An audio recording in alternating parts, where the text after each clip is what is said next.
Hey guys. Hey.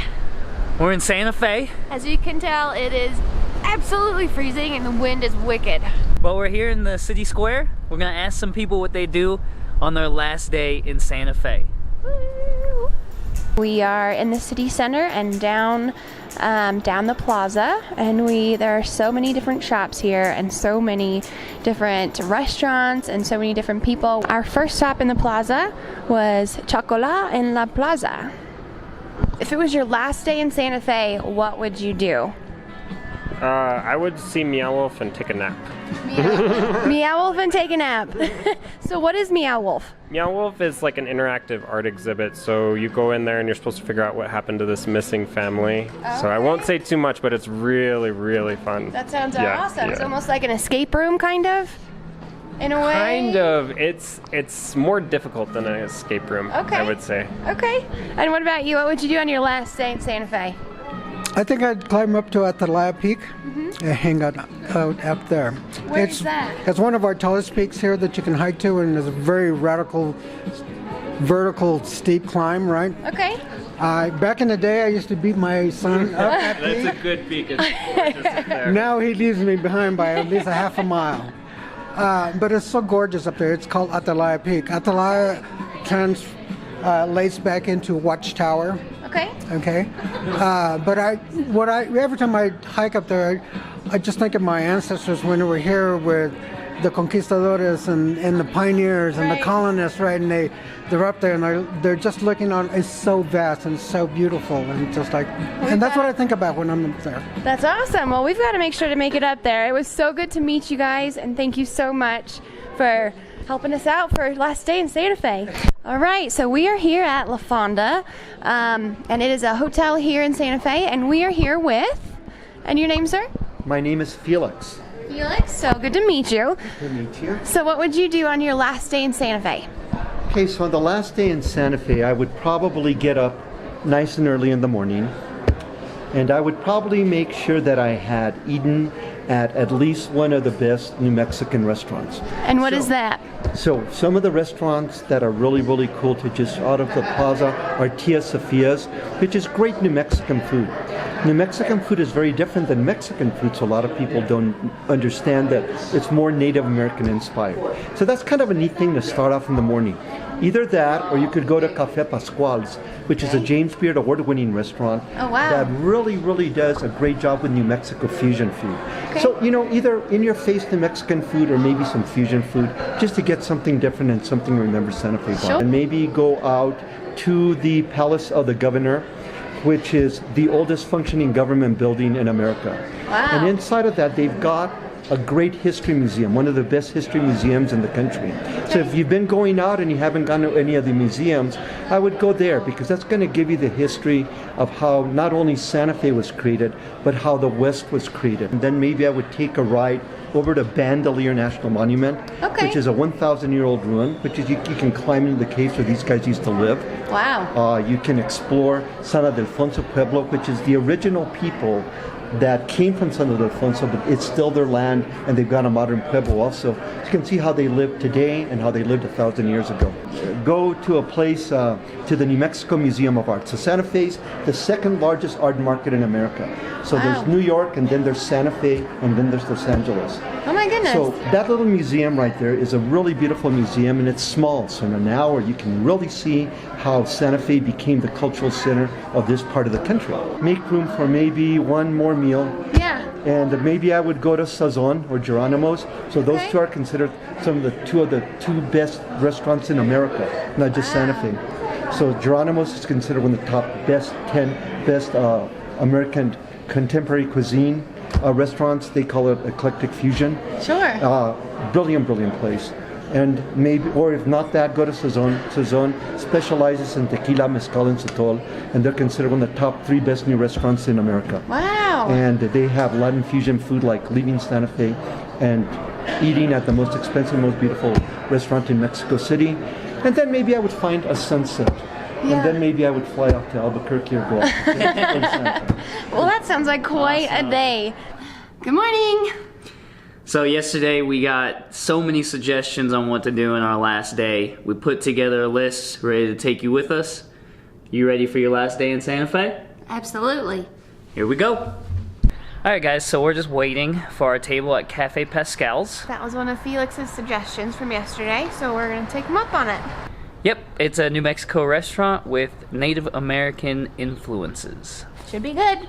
Alright, so we decided to get a vanilla latte and then went a little outside the box and got Mexican hot chocolate for this cold Santa Fe day. So I decided to get the huevos rancheros with both the red and the green chili. And I got the breakfast quesadilla, has eggies in it, and chorizo. Come on. Meow.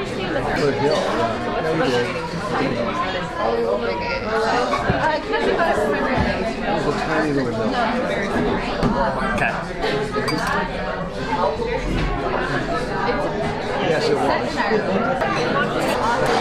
Super good. All right, recap of Cafe Pasqual's. What'd you think? My huevos rancheros was actually a little bit different than I would have expected, but it was really good. The chili obviously was on point. It was really, really good. Yeah, the quesadilla was pretty solid.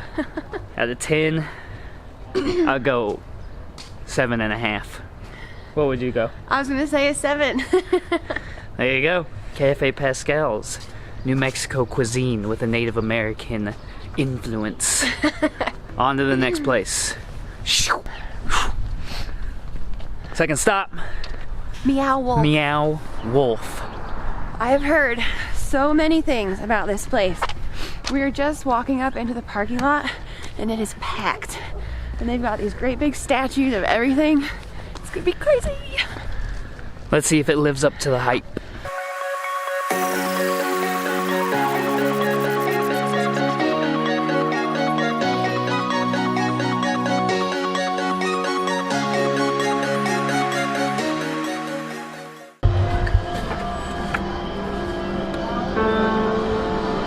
Effective immediately, you are the custodian of the Selig house. We quarantine the home as a safety measure.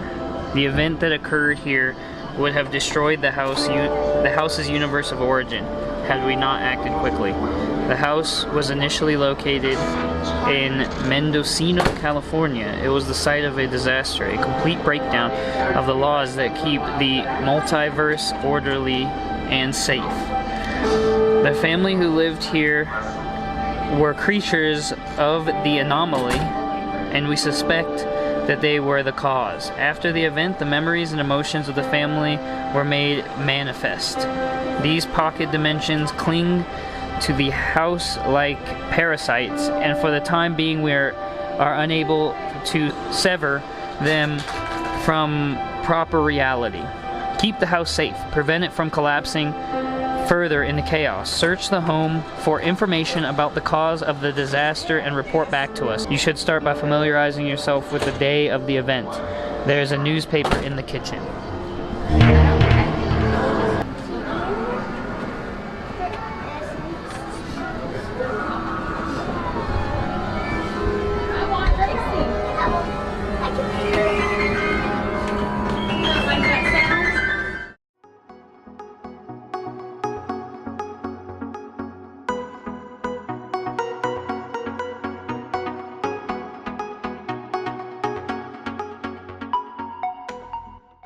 Alright guys, that was Meow Wolf. Super cool. We must have spent at least 2 hours in there. There was some super cool art. At least. We are sad to say that we did not get the story. It was so confusing. The mystery we did not solve. But we do encourage anyone else to check it out. It was definitely worth a visit. Definitely worth a visit, but we just didn't know where to go. We're going to the museum next. All right. Also, side note, they are bringing one to Denver in 2020. So, Denver people, if you don't want to come to Santa Fe, you can wait until 2020 and check it out. Woo! All right, guys, we are at our next suggestion spot. It is the New Mexico Museum of History. Yep, and hopefully we'll check out the Governor's Palace as well. Let's get in there. All right, guys, We're in the museum. Unfortunately, the Palace of the Governors is closed right now, so we can't check it out. Bummer. But we'll show you around, maybe give you some little history lessons. Hello.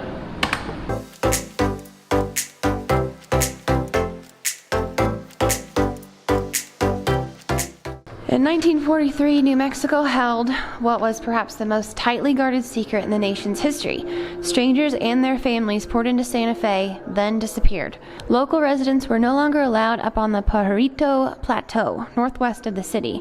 There were plenty of rumors and no answers. An unassuming office at 109 East Palace Avenue in Santa Fe was a cover for the most daring scientific project ever attempted. Inside, Dorothy McGibbon helped the people building the atomic bomb to find hotel rooms, get rides out of town, and collect the proper passes and paperwork. In this room, you can learn what they thought about their work, their lives during World War II, and the wonder they invented. Back in the car after checking out the museum. Do you feel like you learned some stuff? I did. They had a really cool segment about the atomic bomb, which was neat. Yep. We couldn't put all of it on video, unfortunately, but we did get some. Definitely did not know the atomic bomb was built in New Mexico. That the first atomic bomb was also tested a little south of Santa Fe and caused some problems later on, actually, for people surrounding. All right, guys, we are looking for a place to do this sunset. We went to Atalaya Mountain Trailhead. Looks like it's gonna take longer than 30 minutes. So we are going to search for another spot real quick. All right, guys, we made it to historic Fort Marcy Park. As you can see, sunset is coming down a little bit behind us, so we made it just in time. Yeah, We're gonna set up and we'll show you everything. let's enjoy this sunset.